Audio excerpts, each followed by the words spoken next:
Hi everyone, welcome back to my YouTube channel. It's Steve, and in this video we are going to continue our learning journey of authentications. We are going to learn about Geo-Velocity risk factor authentications. In the previous video we have learned together about risk-based authentication characteristics. We have seen about risk factors or features, and those features are important to create the risk score that will determine if the risk is low or high, right? And then if the risk is high, we tends to block the login. And one of the features that we are going to take a deeper look is a Geo-Velocity.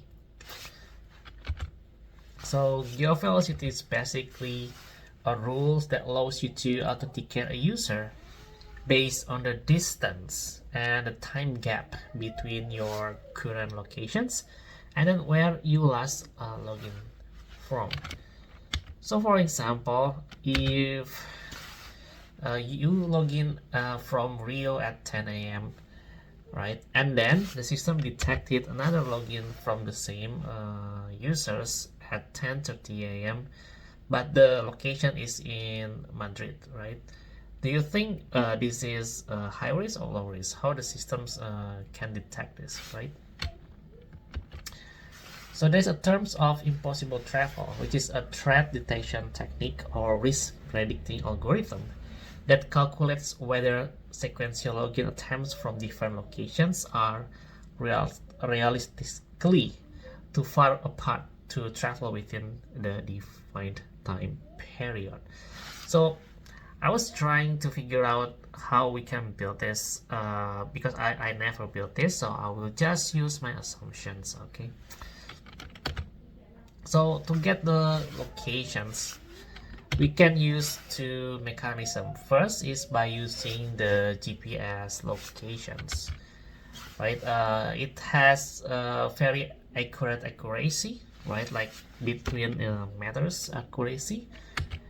But the downside is that it needs GPS permissions. It needs additional permissions. And then when the device uses GPS, it tends to use more battery power. And the second way to get the location is by using IP geolocations. So you call a third-party service or database to get the locations based on the IP address. This method is less accurate compared with GPS because the accuracy depends on the ISP providers. But the pros is that it doesn't need special permissions or hardware. So there are both methods to get the locations, or we can use hybrid approach, right? Like maybe use GPS locations, and for fallback we can use IP geolocations. So now to get the distance between the two coordinates, right? We can use a mathematical formula called Haversine formula, which is it determines the great circle distance between 2 points on a sphere given their longitudes and latitudes, right? And then you just need to check the formula at the Wikipedia page, right? Because I'm not that good at mathematical formula. But this is the code example I write in Go, right? Basically I just call the library that already does that. So I calculate the distance between Rio and Madrid, and the results in kilometer is around 8,000 kilometers, right? So great, now we have the distance. We already know the locations using GPS and also or using IP geolocations. Now we are going to compute the velocity. So velocity definition states that it is the rate of change of the object's positions as a function of time.